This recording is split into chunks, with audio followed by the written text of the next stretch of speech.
gushakana. Ibyaha ni ibintu bisanzwe, n'ababyara bakabata muri ruhurura barababyara, baba bagiye ku isi, nta kintu gisanzwe, nta kintu kidasanzwe kirimo.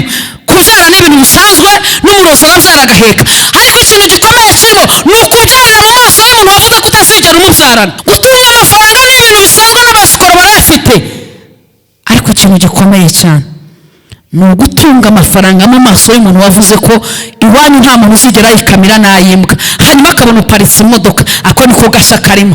Hanyuma mbwirira umuntu mwegeranye umubwire ngo Imana ibikora bagihari. Ucyumva ko hari ikintu ufite cyagucungura, ukaba wumva ko ubuzigaba bwagucungura, ukaba ko abanyiginya batuma uherera hejuru y'umugabo ukifata utya, ugafata mu mbaraga z'abagore. Ndakurahiye azagukubita amaso atukure, kandi Imana yaravuze ngo ndarwubatse runasenyuke, ndetse kandi Imana yaravuze najya gusura Mariko muri geto ntago azanyemera, ntago nzabona umugabo. N'ubundi ushobora kujya muri geto 50 kandi ukazataha mu rugo rumwe, n'izo geto zose uzazibamo umugore. Ariko emerera Yesu aza kugira gute akurwanirire. Bibiliya imbwira ikintu gikomeye cyose, irambwira ngo buri kigore cyose gifite ikigabo cyacu, bivuye ngo na buri kigabo gifite ikigore cyacu. Mu gihe ukibona yuko amashuri wize y'abantu yakwinjiza, Imana ntabwo yaza gukora. Ni ukuri kwisumba byose. Banza ugende ubishyire hasi, ubiteshe agaciro, uhereze Imana isumba byose agaciro, uhereze Imana ukwera kwayo n'ugukomera kwayo. Hereza Yesu icyubahiro. Yesu wemeye kukureba uvuka kwa Matiyasi, ntiyite ko ari umwana w'isumba byose, akavuga ngo namwe mbagize abavandimwe banjye. Ni Yesu wenyine wemeye kutugira abavandimwe be. Hari igihe abo tuvukana bajya batwihakana, ariko Yesu ntabwo ajya twihakana. Aleluya. Izaturengera yarabitubwiye, iri kumwe natwe ntabwo dushobora kubabara. Izaturengera yarabitubwiye, iri kumwe natwe ntabwo dushobora Imana yacu izaturengera. Abantu badusize izaturengera, tudafite amafaranga izaturengera, abagabo badutaye iri kumwe natwe ntabwo dushobora kubabara. Izaturengera yarabitubwiye, iri kumwe natwe ntabwo dushobora izaturengera. Turi ku isi atatubyara, izaturengera. Abarozi baturoga, izaturengera. Abana bananiwe kwiga, iri kumwe natwe ntabwo dushobora kubabara.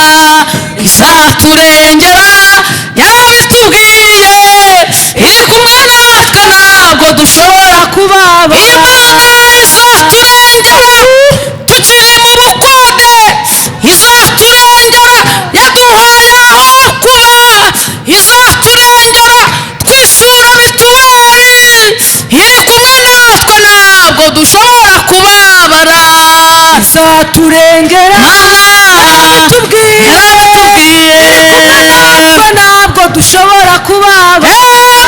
Izaturengera twaburaye, izaturengera mu mirima byeze, izaturengera mu gihe cy'izuba ryinshi, izaturengera imvura iri kugwa, iri kumwe natwe ntabwo dushobora kubabara.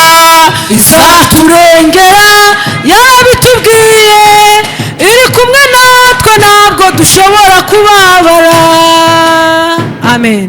Aleluya. Amen. Twari tuvuze ngo Imana izaturengera yarabitubwiye. Nimba hari ikintu Imana yakubwiye ikakubwira ngo nzakurengera, izamurira icyubahiro kandi nanone. Narivuze ngo nimba Imana yageze yakubwira ko izakurengera, zamura amaboko yawe abiri, uhereze Imana icyubahiro, uvuge ngo ubwo wabivuze no kubisohoza uzagira gute? Uzabisohoza.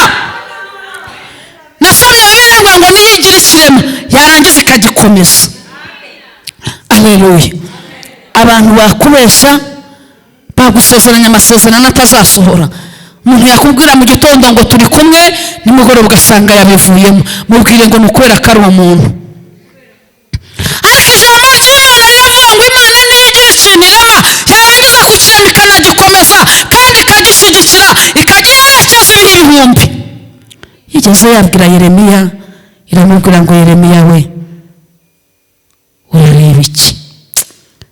mubwire ngo jya uba maso. Bwira umuntu mwajyanye mubwire ngo jya uba maso. Hanyuma Yeremiya arangije aravuga ngo ndimo ndareba inkoni y'umurinzi. Imana iramubwira ngo waroye neza, ariko se warebye uburyo ndinda ijambo ryanjye? Aleluya. Ni Imana irinda ijambo yavuze. Ikubwiye ngo mwana wanjye irabirinda ikanabiporoteje. Ikubwiye ngo mwana wanjye nzakugirira neza. Ntabwo iza kureba inyuma ngo irebe ku mashuri wize, oya. Nta nubwo irebe inyuma ngo irebe ku muryango uvukamo, oya. Ibikubwira irebye mu mutima indani. Aleluya. Umuntu ashobora kukubwira ngo ndagukunda, akabikubwira areba ubyibushye, ejo mwazahura warananutse ugasanga yisubiyeho. Umuntu ashobora kubikubwira warisize mu korogo, ejo mwahura warabuze amafaranga yo kuyigura agahita yisubiraho. Ariko iyo Imana igukunda nta kintu irenzaho, ureka umutima utajya uhinduka. Imana igukunda ukiranuka, wagwa no mu byaha ikakomeza ikagukunda. Ni Imana ikunda ibihe byose. Muri ndavuga ngo niwe wenyine gusa uzi gukunda, abandi baragerageza. Aleluya. Abandi bagira bate? Ni ukugerageza. Ariko hereza Yesu icyubahiro uzi gukunda wenyine gusa. Yesu wadukunze urukundo rutarobanura ku butoni, akadukunda twigaragura mu ivata y'ibyaha, akadukunda na karandezi wacu, akadukunda n'imizigo twari dufite. Yesu akemera ngo njyewe n'abantu ndabakunda, ndetse si ibyo byonyine gusa, kubera yuko mbakunda nzanabatangaho igitambo, nzabaha umubiri wanjye bagende bawutambe ku musaraba. Muhereza icyubahiro. Umuntu murakundana yakugura telefone mwazashwana akayikwaka, ati suzana ya telefone yanjye kwa General Yesu. Iyo nayo ni karande. Ariko Yesu yaradukunze ajya ku musaraba, kandi niyo dukoze ibyaha ntago aducyurira. Mumpera icyubahiro, yarakoze. Hanyuma rero nshimye Imana. Nshimye Imana yabanye nanjye mu kwezi kwa gatanu gushize. Satani yagabye ibitero, ariko nta munyamumaro upfa mbere yo gupfa. Iyo ufite nzayi Imana irakurinda. Niba nta masezerano ufite ushobora gupfa bitunguranye, ariko nshimiye Imana irinda icyo yavuze ku muntu wayo. Mu kwezi kwa gatanu nasimbutsemo impfu zigera kuri 3. Hari n'igihe kwageze nkajya mbona ntikuzarangira kubera ibibazo nahuye nabyo, ariko Uwiteka yagaragaje kunesha. Muhaye icyubahiro. Ikindi nshimiye Imana nuko igikomeje kundinda. Musi w'ejo Imana yabanye nanjye. Hari benshi babyutse mu gitondo bagenda ariko bakora impanuka, ariko nshimiye Imana ko Imana yangejeje Musanze amahoro, kandi nyifitiye icyizere ko n'uyu munsi ngeze mu Bugesera amahoro. Mbaye nyihaye avance ku mashimwe, ndavuze ngo Mana ndagushimye. Aleluya. Hanyuma rero nshimye Imana ko namwe nasanze muri amahoro. Imana ya Isiraheli ishimwe kandi himbazwe. Hanyuma rero ujye uba mu nzu y'Imana kandi uhabe neza, kubera ko mu nzu y'Imana ni heza. Aleluya. Mwami Imana yacu waraturinze, uturinde umujinya wa Satani, uturindira muri isi ishaje, uraturinda nitwapfa. Mwami Imana yacu waraturinda, uturinde umujinya wa Satani, uturindira muri isi. Imana we uraturinda nitwapfa. Ishimwe rero, ishimwe ni iryawe, ishimwe ni iryawe, ishimwe ni iryawe Yesu. Haleluya. Ishimwe ni iryawe, ishimwe ni iryawe, ishimwe ry'abagabo n'abagore ni iryawe, ishimwe ry'abasore n'abakobwa ni iryawe Yesu. Warakoze. Ubwo twahura twahuye n'ibigeragezo inzitane z'ibibazo byo mu isi wagaragaje ukunesha kwawe Mana we uraturinda nitwapfa. Alleluya. Amen. Nubwo twahuye n'inzitane z'ibibazo byo mu isi ariko Imana yagaragaje kunesha kwayo, ngaho yikomera amashyi.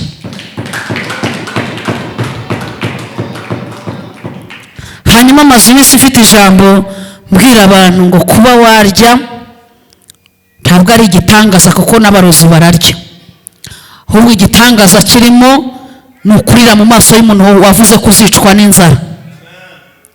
Kuba wubatse urugo nta gashyaka birimo, n'indaya zirubatse n'abarozi barubatse, ahubwo igitangaza kirimo n'imirimo ikomeye y'Imana ni ukubakira urugo mu maso y'umuntu wavuze ko utazigera umushakana. Ibyaha ni ibintu bisanzwe, n'ababyara bakabatana b'ibihurura barababyara, baba bagiye ku isi, nta kintu kidasanzwe kirimo. Kubyara ni ibintu bisanzwe, n'umurozi arabyara agaheka, ariko ikintu gikomeye kirimo ni ukubyarira mu maso y'umuntu wavuze ko utazigera umubyarana. Icyo nicyo kintu kirimo gikomeye, niyo mirimo itangaje y'Imana, naho ubundi ibindi byose birasanzwe. Gutunga amafaranga ni ibintu bisanzwe, n'abasikoro barayafite, ariko ikintu gikomeye cyane ni ugutunga amafaranga mu maso y'umuntu wavuze ko iwanyu nta muntu uzigera yikamira n'ayimbwa, hanyuma akabona uparitse imodoka. Ako niko gashya karimo. Hanyuma mbwira umuntu mwegeranye umubwire ngo Imana ibikora bagihari. Bakigize gute? Pawulo ngo amaze kwambuka ikirwa cyitwa Merita, ngo bamaze gushira bamenya ko icyo kirwa abantu bageze ahitwa Merita, bene igihugu ngo babagirira neza cyane, bagira ngo ni impuhwe babafitiye, naho kumbi bari abatekinisiye. Barangije ngo bacana umuriro, harangije havamo igikururuka kiraza nacyo, dore ko bazi kubyohereza ntabwo bihusha. Iyo yakibwiye ngo saa sita z'ijoro uba ugezeyo kiba kihageze. Pawulo ngo yicaye mu gihe nuko rero arimo yenyegeza inkwi, mumbwire ngo ntuzabure gusenga kubera ko umurozi muturanye. Umurozi ntagatume udasenga ngo ujye kwiyongorera ngo hoya ngo ntasenga akanyumva. Senga cyane. Pawulo ngo arangije ngo amaze gucana umuriro atangiye kwenyegeza, nacyo kiribwiriza giti isaha irageze, kigaruka kimuruma ku gikonjo. Bene igihugu umva ukuntu bari bamwitegesha, ngo bene igihugu barangije baravuga ngo iyi Mana idaca urwa kibera. Dore ko Pawulo yigizije nkana, akaba yarigize ikinani, atorotse ikintu bita inyanja, umuraba arimo twari tuzi kuri wahitane, none arambutse. Baravuga ngo iyi Mana idaca urwa kibera ntabwo iri umukundiye kwabaho. Mubwire ngo na bwa bundi bwarakeye n'ubusigaye buzacya. Hanyuma ngo Pawulo kubera ko yari yizeye Kristo utuye muri ukorera muri we, ufite imbaraga ziruta iz'abantu, ufite ubushobozi buri hejuru y'ubw'abantu, aravuga ngo njyewe Imana yanjye nyifitiye icyizere. Arangije azamura kwizera kwe, ngo arangije arakunkumura, amaze gukunkumura ngo barangije baravuga ngo nuko yaduca muri humye agashaka ariko ntabwo azatubyarana. Mubwire ngo yatumye itanga gushaka ari nayo itanga kubyara. Imana itanga kwiga ni nayo itanga kubona akazi. Imana itanga kubyara ni nayo itanga guheka bagakura. Hanyuma ngo Pawulo arangije baravuga ngo ntimureba ngo ntabwo biri bukunde, ariko ngo bamaze umwanya babitegereje. Mubwire ngo bamaze umwanya babitegereje, bamaze umwanya bategereje ko bya bindi bitazemera, bamaze umwanya bategereje yuko nta kintu kizavamo, bamaze umwanya bategereje ko rusenyuka, bamaze umwanya bategereje yuko itorero bafunga uwo muryango, bamaze umwanya bakibitegereje, ngo babonye bitakunze barahindura bati burya ya yindi yari Imana, burya Pawulo twari tuzi ari umujura, burya yarahindutse, burya Pawulo twari tuzi yambura abantu, burya yarahindutse, burya Imana isigaye ikorera muri we.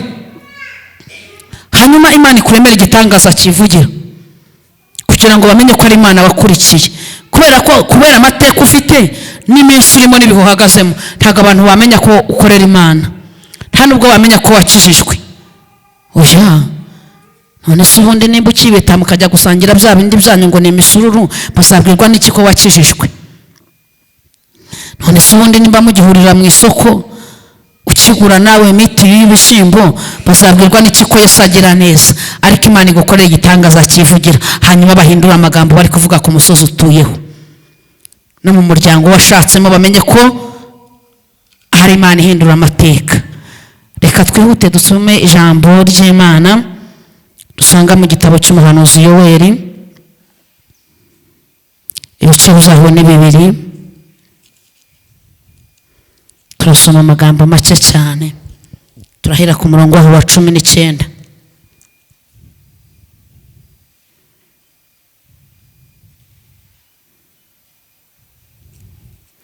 hanyuma iri jambo narahaye umutwe uvuga ngo imbaraga zawe ntacyo zakora, ariko imbaraga z'Imana zigiye gukorera aho zawe zinaniwe.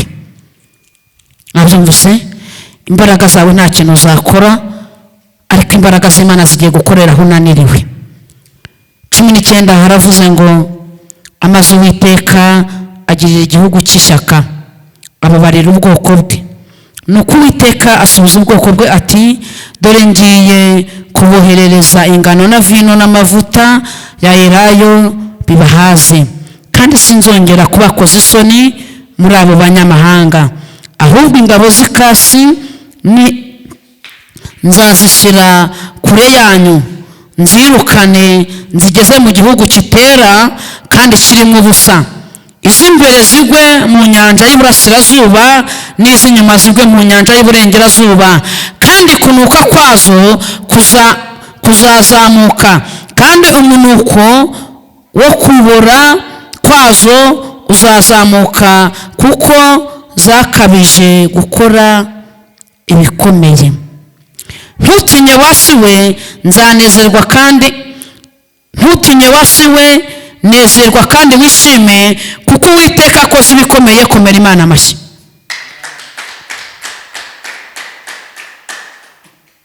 Ayo mashyi n'umuntu uhagarariye ikimina ntabwo yayemera. Nari mvuze ngo dukomere Imana amashyi.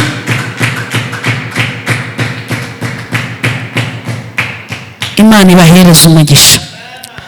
Hanyuma umva ijambo ry'Uwiteka Imana ivuga bikaba ntibisibe, yategeka bigakomera bidakomangiwe. Alleluya. Iyo mvuga Imana mba numva ubwiza bw'Imana bumanukira muri njyewe. Impamvu udakunda ijambo ry'Imana, ushobora kuba ufite karande ikubwira uti byihorere si ibyawe. 18 haravuze ngo maze Uwiteka agirira igihugu cy'ishyaka. Ninde ugirira igihugu cy'ishyaka? n'Uwiteka. Ngo maze Uwiteka agirira igihugu cy'ishyaka. Bari mu bihe ngabo Abisirayeli bari bashikamiwe, ibintu bitoroshye, ndetse igihugu kirimo udusimba twitwa inzige. Gikomeje hepfo nuvuga ngo nta muntu wahingaga ngo byere, inzige zarabiryaga. Ibaze Musanze inzige zihageze zikajya zirya ibirayi, mwabigenza gute? Igihugu cyose twagira ibibazo, kubera ko twese turya ibirayi, ariko Musanze byiza. Iyo Gisenyi yejeje ni Musanze, ubwo ibirayi biraboneka ahantu hose. Hanyuma ni mwibaze noneho inzige ziteye zikarya ibirayi by'Igisenyi zikajya n'ibyo Musanze, igihugu cyose cyaba gifite iki? Hanyuma muri iki gihe abarokore twese dufite ibibazo. Dufite ibibazo by'inzige zateye mu bantu b'Imana. Inzige zarateye, umuntu asigaye areba undi akagusuhuza ngo Yesu ashimye, kandi apfunditse uburozi bwo kuza kukuroga. Warangara akakuroga, mubwire ngo izo nazo ni inzige. Hanyuma inzige zateye mu barokore, umuntu asigaye ajya gusenga aho azi ko ari bubone amafaranga, kuri misiyo cyangwa aho baterana ari benshi bakagendera mu kigare, kubera ko bafite abantu benshi buzuye. Mubwire ngo izo ni inzige zo kugendera mu kigare, ntabwo ikigare kizageza umuntu mu ijuru. Inzige zateye mu mitima ya benshi, baragenda ukabona umuntu agenda na Bibiliya. Hanyuma ijambo ry'Imana muri Timoteyo riravuga ngo iki? Ubuhenebere bukabije mu minsi y'imperuka, aba bantu bazaba bambaye ishusho yo kwera, ariko bahakana imbaraga zako. Uzamubona mu gitondo ari gutendereza, nimugoroba usanga bamuparitse ku muhanda bigucange, kandi yatenderezaga ahangaha. Nucara hepfo ku gasoko usanga ari gutukana kuri ba shangazi na ba muyombo, byose yabiparitsemo. Mubwire ngo izo nazo ni inzige. Kandi ariko ijambo rimbwira ikintu gikomeye cyane, rirambwira ngo Uwiteka afite ishyaka igihugu cye. Ntabwo ariko bizaba ku bantu bategereje Imana,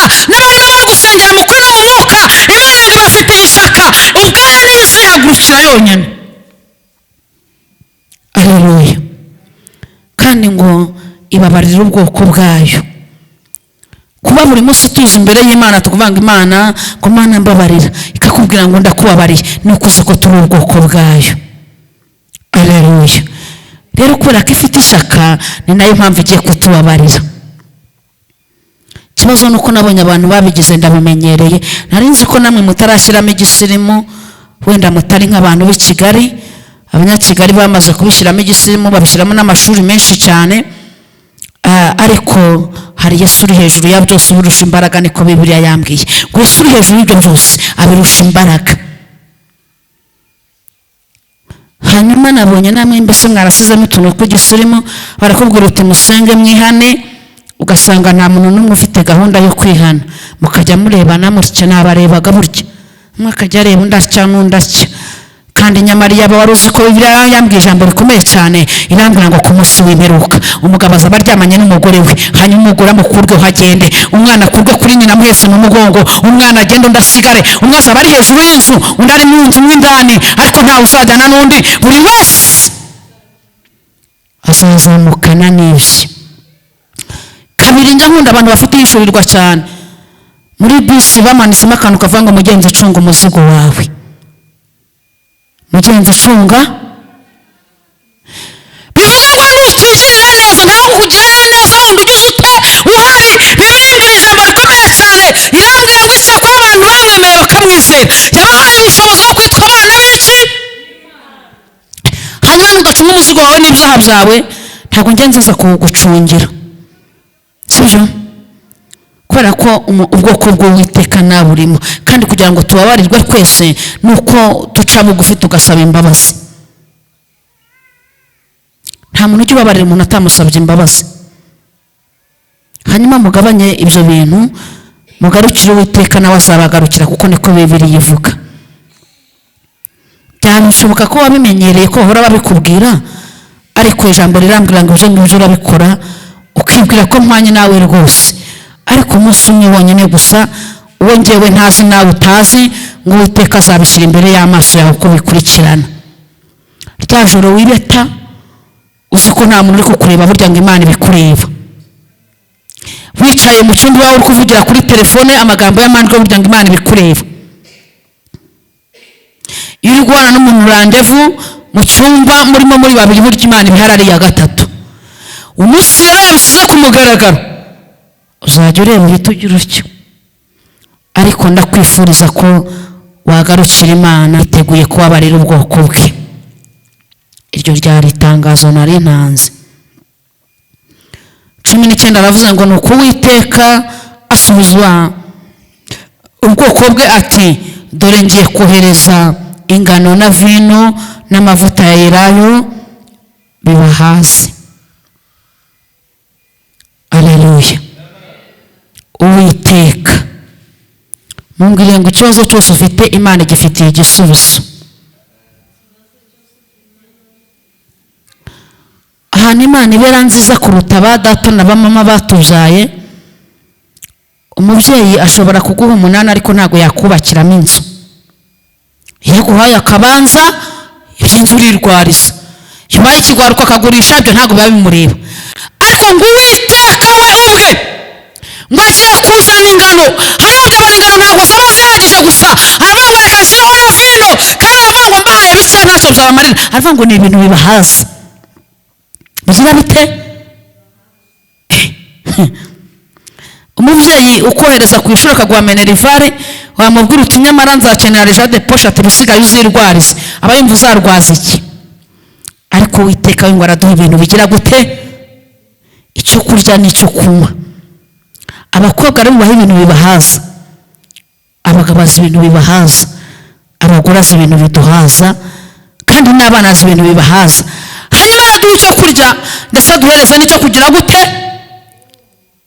N'icyo kunywa, ariko ngo bigize gute? Bihagije. Ngo kandi sinzongera kubakoza isoni muri abo banyamahanga. Waba warigeze ukorwaho n'isoni? Waba warigeze ucogorera imbere y'umunyamahanga ngo isoni zagukorere? Ariko Uwiteka arirahiye ngo ntago azongera kugukoza isoni. Izagukoze zaragukoze, abagushungereye baragushungereye. Nyuma y'uyu munsi Uwiteka avuga ngo ntabwo azongera kugukoza abanyamahanga.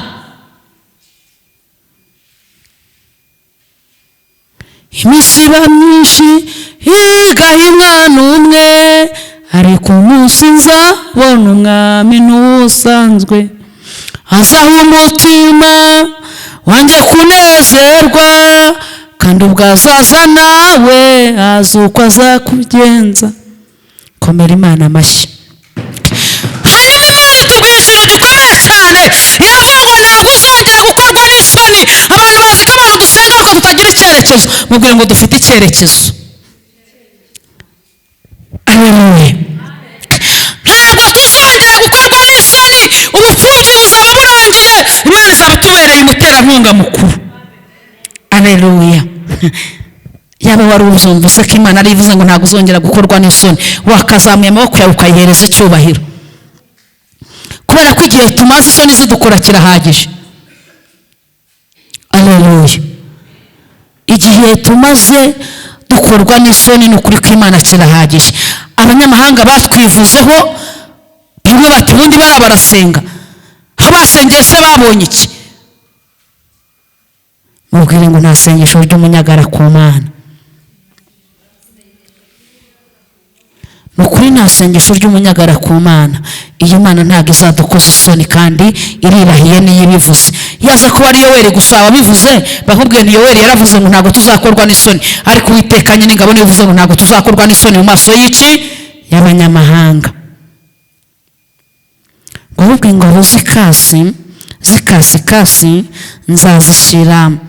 nzazishyira kure yanyu. Mubwire ngo abandi bakurwanyaga Imana basubije inyuma.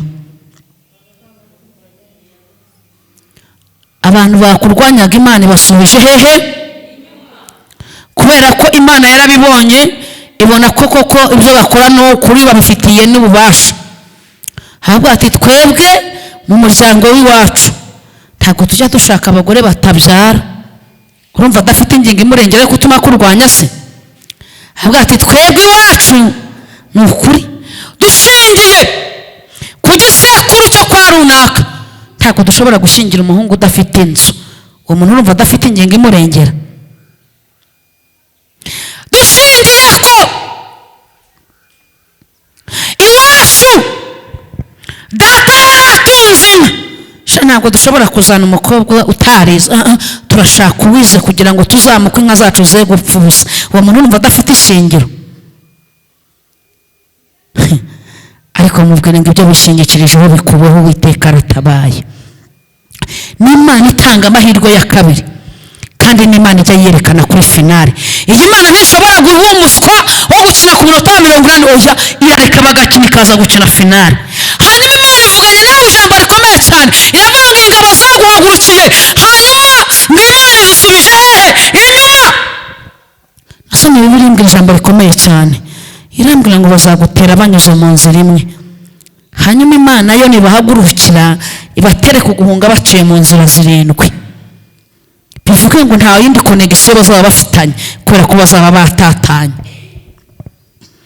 Wowe ubwawe ntabwo wabatatanye, amashuri wize ntabwo yabatatanye, umuryango uvukamo ntabwo wabatatanye, umugabo washatse ntabwo yabatatanye, ariko Uwiteka nyir'ingabo ugira ishyiramo akagikomeza, ujya ku rugamba ntabashe gutsindwa. Dawidi arangije abonye bimukomeranye, aravuga ngo Uwiteka we, ngashingura icumu ryawe mu ntaga. Hereza Yesu icyubahiro. Ariko Yesu afite intwaro zose, ni ukuri. Yesu afite icumu, iyo icumu ridakuza akoresha Amavubi. Yigeze yababwira ngo nzabohereza Amavubi abajya imbere bashakira inzira. Mubwira ngo ibikoresho byose buri munsi y'ijuru byose nibyo Uwiteka arabikoresha. Hanyuma Uwiteka iyo byanze Amavubi yadayakoresheje akoresha n'imuri. N'Imana ishobora gukoresha imuri zigakora. N'Imana ishobora gukoresha amakondera agakora akiruka n'abanzi bawe. Kandi n'Imana ikoresha ababembe. Yigeze yakoresha ababembe irwanira ubwoko bwayo. Ababembe babembye ngo imirindi yabo yirukana ababisha babo. Duhereze Yesu icyubahiro. Turi ku ijambo rivuga ngo Imana iratwirukanira ingabo zari zitugose, zari zitugije ngo ziturwanye, ariko Imana nigiye kuzisubiza inyuma. Aleluya. wowe urwanya warwana nabi, aho guhagarara kuri tera imwe aho Imana iza kukureba ikakubona, hanyuma yo yimanukira igere gute. nawe nujya gusakuza ngo nuko uzi kuvuga cyane, njyewe nivugira gahoro nsigaye nitonda. nasanze Yesu ari we mugabo utugabye kandi nzi neza ko azaneshereza. Haleluya. ibyo abantu bakora byose ntabwo babinteye, n'amagambo abantu bavuga ntabwo mfite gutinya namba, kubera ko nzi ko Kristo uri hejuru ya byose, arusha ibyo byose imbaraga. Haleluya. ariko Imana abantu baguhagurukiye basubiza inyuma cyangwa ibihorere, cyangwa imbaraga zawe z'akanwa zirahagije uzabatuka basubireyo. wabona uzi guhangana na nyoko buko ukamutuka, tinamushakaga waragiye hehe, ariko ntukarwanisha umunwa. Kristo niwe murwanyi mukuru, urugamba rwose yarwanye yararutsinze. hanyuma abagore ntimukajye murwanisha urugamba rw'ingo umunwa ngo murwane na ba nyoko bukwe mugeraho mwirwa muhagaze ku musozi. oya, jya ku mavu usenge, dufite Imana itwemereye ko igiye kugisubiza ingabo inyuma. izirukane izize mu gihugu kitera kandi kirimo ubusa, iz'imbere zizagwa mu nyanja y'Iburasirazuba, n'iz'inyuma zigwe mu nyanja y'Iburengerazuba. ntabwo wakomera Imana amashyi.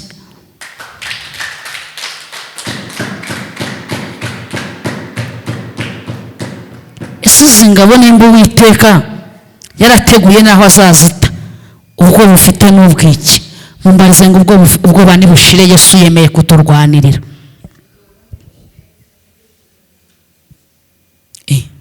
nabyo ntabwo mubashije kubivuga. ubwoba nibushire Yesu yemeye kuturwanirira. hanyuma ngo izi ngabo Imana ngo izazijyana, bivuge ngo ubwayo izazikurura n'amaboko yazo menshi. nimara kuzikurura ngo zijyane zisubize inyuma iyo ngiyo. ntabwo ari ukuzisubiza inyuma ngo zikomeze zibeho kandi, oya, kuko zibayeho zakongera zikagaruka zikakurwanya, zakwiremamo inteko nyinshi, zahagurutsa n'abandi. Imana isubije inyuma uburozi yakurogesheje, yajya gucisha ubundi bufite imbaraga. ariko ntabwo izabasubiza inyuma byonyine gusa, ko nirangiza izabata mu nyanja. hanyuma nimara kubata mu nyanja, mubwire ngo umuyaga uzahuha. Imana nimara kubata mu nyanja, mubwire ngo uzabyara byemere, uzashaka byemere. impamvu byanze ni uko umwanzi wawe akiri inyuma yawe. urashaka guteze kandi ujya kugenda agakurura ati oya garuka. umwanzi yagiye ari wiga diporome ukajya uyimerana nta nibura na tapandigo, umuntu ayikoza ku modoka akagenda. ariko uriga diporome ikarusha agaciro na tapandigo, kubera ko arakura avuga ati warize ariko nta kazi uzambonana. ariko Imana nimara kubata mu nyanja, tuzatambuka humutse, tuzinjira muri gakondo yacu, tuzajya ibyo kurya byacu, nta muntu uduhagaze hejuru, ndetse icyo gihe tuzaba twakuweho iminyururu, tuzabasha kwinjira. impamvu utinjira ni uko bakuboshye. umugaragu w'Imana yigera yabwira Yeremiya, Nebuzaradini aramubwira ati yewe Yeremiya we, noneho uyu munsi, byari uyu munsi ndakubohora. hereza Imana icyubahiro. impamvu ujya gucuruza ntibyemere nuko ukiboshye. karande y'iwanyu iravuga, yavuze ko nta muntu ufunga amafaranga iwanyu menshi. rero ugize Imana uza gusenga, ariko karande ntiyacika. Yeremiya nubwo yahanuraga, ariko hari umugabo wamurushaga imbaraga. ngo uyu mugabo Bashuri arangije ngo afata Yeremiya amujyana mu nzu y'imbohe, kandi arimo umwuka w'Imana, kandi yaravuganye n'Imana. kuba waravuganye n'Imana ntabwo byabuza umurozi kukuroga. kuba waravuganye n'Imana ntabwo byatuma muri karitsiye batakwanga. kuba waravuganye n'Imana ntibyatuma utajya gucuruza ngo uhombe. kuba Imana yarakubwiye gutya gusa, umuhanuzi agize gutya, Imana ikavuga ngo ndagutabaye, ntabwo byabuza kugira n'umugabo ngo agukubite. oya, ahubwo isaha y'Imana niyo igihagarika ibyo byose. iyo isaha y'Imana igeze, ibyo byose birahagarara, Imana igakora icyo yari ije gukora. Yeremiya avugana n'Imana, akajya avugana nayo rwose, ariko n'ubundi abamufiteho ubushobozi bamugiraho ubushobozi, bamushyira mu nzu y'imbohe. mubwire ngo inyuma y'umuntu wakuboshye hari undi uje kukubohora.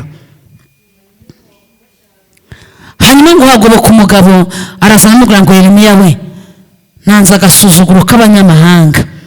Imana yanga agasuzuguro muri iri teraniro, kuri uru rusengero Imana yanga agasuzuguro, mu muryango uvukamo Imana yanga agasuzuguro, aho washatse Imana yanga agasuzuguro, mu baturanyi bawe Imana yanga agasuzuguro. Bwira Imana ngo Mana wanga agasuzuguro ku buzima bwanjye. Mubwire ngo Imana yanga agasuzuguro ku buzima bwawe. Hanyuma Imana yanga agasuzuguro, arangije aramubwira ngo noneho uyu munsi ngenda kubohora, ngo kureho iminyururu. Umuntu wese ntabwo abasha kwakira. Abyumvise? Ushobora kuba uvuga icyongereza ariko ufite ingoyi ikuboshye kigapfa ubusa, ukajya ukivugira mu nzu yawe kikazagarukira aho ngaho. Ushobora kuba uri umugabo ariko kubera ko ukiboshye bakajya bakwita imbwa kandi uri umugabo we waranabyaye. Mubwire ngo icyo gihe uba uboshye. Ushobora kuba uri umugore uzi guteka neza, uzi kwambara neza, ibintu byose ubitunganya neza, ariko bakakwita ikigoryi kubera ko ukiboshye. Abyumvise? Ukaba ikigoryi kandi wambaye neza. Ibaze kweri aho usaba zimo. Hanyuma ariko ngo aramubwira ngo uyu munsi ndakubohora, ngo kureho iminyururu, nushaka ko tujyana uze tugire ute tujyane, ariko nutanabishaka dore igihugu cyose kigize gute kiri imbere yawe. Uyu munsi nawe rero wimerera Imana ize yirukana ingabo ziri inyuma yawe, ugabanya amagambo, hanyuma Imana ibona aho iza gukorera. Ugabanya kwiyemera no kumva ko wipanze hari ikintu washobora ubishyire hasi, hanyuma Imana ibona ahantu iza gukorera. Mu gihe ucyumva ko hari ibyo ugishoboye, ntabwo Imana ishobora kuza gukora, irakureka ukabanza ugahanyanyaza. Yobu agifite imbaraga zo kuva mu munsi yavutseho, ntabwo Imana yaje gukora. Abyumvise? Akumva mu kanwa ke harimo imbaraga zo kuva mu munsi yavutseho, ntabwo Imana yigeze iza gukora. Agifite imbaraga zo kwisobanura imbere y'abamushinjaga, ntabwo Imana yigeze iza gukora. Ariko amaze kubona ko byose birangiye, avuga ngo noneho wa Mana we, nzi yuko ushobora byose. Imana yavuze ngo kubera ko umaze kugera kuri ndemeye, ukaba wemeye ko ari njye uri hejuru y'ibintu byose, noneho ndaza kugira gute, ndaza gukora. Mu gihe ukibona yuko amashuri wize y'abantu yakwinjiza, Imana ntabwo yaza gukora. Ni ukuri kwisumba byose. Banza ugende ubishyire hasi, ubiteshe agaciro, uhereze Imana isumba byose agaciro, uhereze Imana ukwera kwayo n'ugukomera kwayo, nurangiza ubibwire ngo njye ntacyo nishoboreye. Buriya aravuga ngo ntacyo nzanye mu ntoki kibasha kuncungura. Nta kintu nzanye mu ntoki kibasha kuncungura. Ucyumva ko hari ikintu ufite cyagucungura, ukaba wumva ko ubuzigaba bwagucungura, ukaba wumva ko abanyiginya batuma uhagarara hejuru y'umugabo ukifata utya, ugafata mu mbaraga z'abagore, ndakurahiye azagukubita amaso atukure, kandi Imana yaravuze ngo ndarwubatse runasenyuke ndetse, kandi Imana yaravuze. Ariko ukimara kwemera ko ntacyo uri cyo, umaze kwemera ko intege zawe ari nkeya, ukabwira Imana ngo Mana njye ntabwo nabasha kubaka uru rugo, nta nubwo uyu musaraba nawikorera, ariko Pawulo aravuga ngo ushobozwa byose na Kristo mbiki. Mu gihe ucyumva ko ufite imbaraga zawe atari zavuye kuri Kristo, ntabwo bizashoboka. Panza wemera Imana, hanyuma numara kuyemera uyikorere uyitinya, hanyuma Imana izaze gutabara. Mwabyumvise? Hanyuma ibindi byose mubirambike hasi, mwemerere Imana ibarwanirire, nicyo narindiho. Mwabyumvise? Byose ubirambike hasi, kuba uzi kuvuga cyane ubishyire hasi, kuba wagenda ugacuruza ukunguka 5,000, ibyo 5,000 ntabwo byatunga urugo Imana itari mu ruhande rwawe. Ubirambike hasi, ubwire Imana ngo Mana nzi neza ko utanze umugisha ibintu byose byagenda neza, ariko ntabwo 5,000 winjiranye mu rugo uyu munsi byagukura kuba umugore kumva wahindutse umugabo. Oya, ahubwo wemerera Imana, uyibwire ngo ngende umunyantege nke, ahubwo ngwino urwane inkundura. Alleluya, hereza Yesu icyubahiro. Numara kubyemera ngo Imana izaza irebe za ngabo zari zikuguze, zari zikwishyuye, ngo irangize igire gute, izijyane ngo izite mu gihugu kirimo ubusa. kubera ko babanje kwemerera iki Imana. Kandi ngo iki gihugu kizaba kitera no kuri kwisumba byose, kandi ngo izi ngabo zizagira no kunuka. Kugira gute? Nizimara kugwa mu nyanja ngo kunuka kwazo kuzazamuka, abantu bazajya bamenya yuko utari mubi. Uziko hari igihe umuntu akunutse kandi uriho ukajya ugenda unuka, uriya mugore ni ingare buriya yarananiye, aho nyuze hose bati katabutuka, ko nako ni ukunuka. Ariko bizasobanuka kuri finali abayuda nyabayuda bamaze kumenyekana baribo. Hari umuntu nakunze cyane uzi gufata umwanzuro, buriya Yosuwa naramukunze. Yosuwa azi gufata umwanzuro. Yosuwa yarebye umubabaro yababaye azenguruka Yeriko, aravuga ati Yeriko nshobora kuhava, bagahita bayisana uwo mwanya. Aravuga ati hinga nze nanjye mbereke. Ikimara kuriduka, umuntu uzaza kuyisana akishyiramo ibuye rya mbere, umwana we w'imfura azapfe. Nibuze niba byumva bazaba bamaze kabiri. Buriya yaravuga ati reka nirwaneho nimba ko bazapfusha abana, bazaba bamaze kabiri batongeye kubaka Yeriko. Kandi umunsi azashinga igikingi ubuheta bwe buzapfe. Abantu barabitinya imyaka 700 hatagize umuntu uza gusana Yeriko. Uza gusana iki? Kubera icyo Yesu yari yavuze. Hanyuma ntugakundira abantu ko batesha Imana yawe agaciro. Duhesha Imana yawe agaciro, uvuga uti Uwiteka ari wo ndwanirire. Hanyuma hari undi muntu wigeze agira umujinya, Eliya aravuga ngo nimba ndi umuntu w'Imana nyakuri. Ubundi ikibazo ntago muzi ibyo muri byo, ntimuzi nimba muri abakirisitu muracyari muri ibi ngibi. Napfa nakira ntago mbizi, fura ndajya. Hanyuma ngo Eliya arisobanukirwa, aravuga nimba ndi umuntu w'Imana, umuriro uva mu ijuru ugutwike. Uwo mwanya ngo umuriro uhita umanuka. Kubera ko yari iki? Yari umuntu w'Imana, yari yarabimenye. Parece umuntu mwajyanye ngo ubundi wowe uri iki? Umukirisitu wenda gusa nawe warakijijwe rwose cyangwa uracyari muri ayiwe cyo ntabwo byavamo. Banzo umuntu umwe wemera uvuga ngo ngende umukirisitu, mfite amafaranga ndakizwa, ntanayafite ndakizwa, mfite fiyanse ndi bukizwe, ntanamufite ndakizwa, mfite abana ndakizwa, ntanabafite ndakizwa, umugabo ahari ndakizwa, atanahari ndakizwa, nabyaye ndakizwa, ntanabyaye ndakizwa. Hanyuma numara kwihagarara ushinga itegeko kuko uraba ufite kirengera, uraba ufite ingingo ikurengera. Hezekiya yazuwe n'iki? Yagaruwe mu muriro wiyongera w'imyaka, nuko yavuze ngo Mana wibuke ko najyaga ngendera imbere yawe ntunganye rwose. None wowe ntacyo uricyo, nturakaze yaze, ntushyushye, ntunakonje, uri ibyo ngibyo mbese uri aho ngaho. Mu gitondo yavuze ngo tuzajya mu ijuru, nawe uvuga uti tuzajyayo. Nimugoroba Matiyasi yaguhamagara ukagenda mukajya kwibitara mugasomana. Ese iyo Mana ni ukuri kweri? Ni Imana ese izagusanga he ko tutazi aho izaza duhagaze? Wahagaze kuri tere yose ukubakika. Aleluya. Ninduvuga ngo wemerere Imana ikurwanirire, ibindi byose ubireke. Kuri ntajya gusura Mariko muri geto ntago azanyemera, ntago nzabona umugabo. N'ubundi ushobora kujya muri geto 50 kandi ukazataha mu rugo rumwe. Nisizo geto zose uzazibamo umugore. Ariko emerera Yesu aza kugira gute akurwanirire. Bibiliya imbwira ikintu gikomeye cyose, irambwira ngo buri kigore cyose gifite ikigabo cyacu, bivuye ngo na buri kigabo gifite ikigore cyacu. Dukizwa abantu batureba naho batatureba, bishoboka naho bitagize gute bidashoboka. Imana nibwo izaza kuturwanirira. Aleluya. Ariko cyumva gifite akabaraga kawe, ndagira ngo utangarize itangazo rivuga ngo bazaguha ikibuga hariya mu Kinigi, ubanze wikarakase, hanyuma uzajye wagaruka kubwira Imana ngo ndwanirira, wumva utubaraga twawe twashizemo. Aleluya. Amagambo nyine mubwiye nayo. Ushobora kuba wari uzi ko nje kukubwira ngo ugiye kurira indege. Indege tuzazurira, Imana yarabivuze, ariko tuzazurira n'imitima ikiranuka rwose. Hanyuma Imana yambwiye, wifashe gucya ku munwa, Imana yambwiye irambwira ngo ikurenze umuruho w'igihe kirekire. Kandi Imana yambwiye ngo ikurenze kuba byose, ukaba umugore ukaba n'umugabo.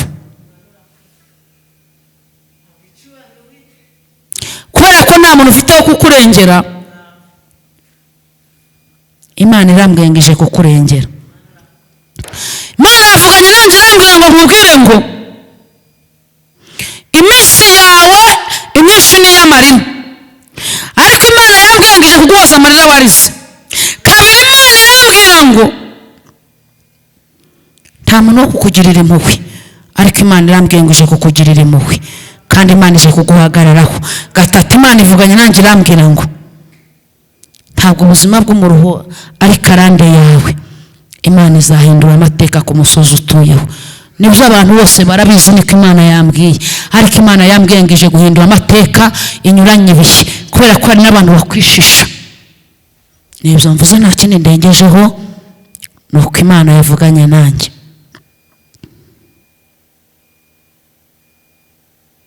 Aleluya. Imana icyakora kurengere, kandi kurengere vuba byihuse. Irabishoboye. Aravuze ngo igize gute? Irabishoboye. Ariko izana ingoga n'ubutabazi bwihuse ku buzima bwawe, kandi Imana ikwemeye nirangiza kwemeza abantu. Iyo Imana yakwemeye ikwemeza n'iki? Hanyuma wowe utwite, Imana yavuganye nanjye irambwira ngo nigira kubigenza bikemera, kandi Imana irambwira ngo iyo ibabariye umuntu ntabwo imucyurira. Gatatu, Imana ivugana nanjye irambwira ngo iguciriye akayira ko kunyuramo, kuko aho wari uhagaze wakandagira gukumva birasaya. Imana irambwira ngo ikurambikiyemo ibuye ryo gukandagiraho. Kandi Imana ivuganye nanjye irambwira ngo imigambi wanze gushyira mu bikorwa y'abana b'abantu niyo Imana igiye kuzaheraho ikakurengera. Imana irambwira ngo nubwo abantu bavuze bakanatega, Imana irambwira ngo uzamubyara kandi uzamuheka, kandi uwo mwana azaba umumaro. Nubwo ureba ukabona ni amarira gusa, ariko Imana yavuganye nanjye irambwira ngo uwo mwana ni uw'umumaro. Uwo mwana azaba impozamarira, kandi uyu mwana aziga, kandi uyu mwana azaba umuntu ukomeye. Hanyuma ugendana umutima utuje, ujye uvuga ngo ntwaye ikibitsanyo cy'Imana. Ibyo bintu mvuze ntibyumvikana. Hanyuma Imana iri kuvugana nanjye uwo turebana ngo nkubwire ngo iminsi ibaye myinshi, ariko Imana ije kwikinira finali ku buzima bwawe. Imana irimo iravugana nanjye ngo nkubwire ngo nubwo watawe ukangwa, akaba nta n'umuntu wo kukunyura ngo akugirire imbabazi, ariko Imana ivuganye nanjye ngo humura, ije kukunyuza mu nzira kandi iharuye neza, kandi bikoze bagihari. Abyumvise?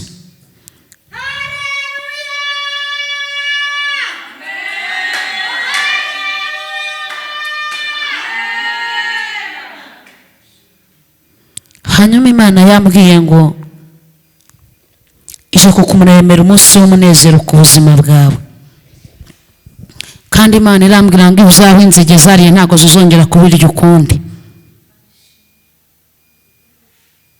Ujya wumva wakora ubukwe ryari?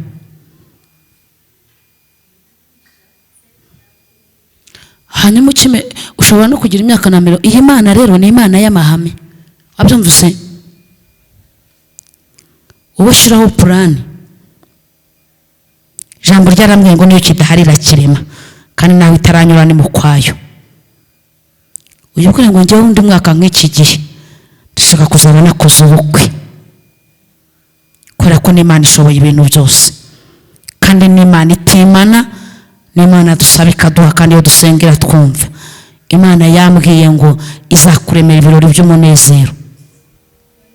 Nyine wowe ibirebye ubona nta nzira, n'ubundi kubikubwira uvuga utari ko se yewe, ariko Imana yambwiye ngo iri mu ruhande rwawe, izagukorera ikirori kidasanzwe, kandi izanezeza umutima wawe. Hanyuma nimumufashe muhereze Imana icyubahiro, kubera ko n'Imana yita ku bantu badafite shinge na rugero. mama wawe ari he? Imana yambwiye ngo ikurenza amarira aturutse kuri mama wawe, imwongeye iminsi yo kubaho. Kandi ujye usenga umusengere, kubera ko Satani aramuhiga, ariko humura, Yesu ari ku ngoma. Ntabwo icyo ari igihe cyo gupfa, azabanza abone Imana inyujije kugira neza imbere yawe akiriho, kubera ko muririmbyi yaravuze ngo nararirimbye ntibemera, nsenze ntibemera, mpanuye ntibemera, aravuga ngo uzandemere ikibemeza. Imana nawe kuremera ikibemeza, ikireme pe. Imana ishimwe cyane. Hanyuma rero ndashoje, ngize ibindi ndenzaho nabambeshye. Imana yamamagaye kandi iza kumamagara, siko twavuganye ko nivuga nzavuga, ninaceceka ngaceceka, kubera ko n'Imana ibasha gukora cyane yavuze itanavuze. Upfa kuba wizeye gusa ko Imana iri hejuru y'ibintu byose kandi ishobora byose.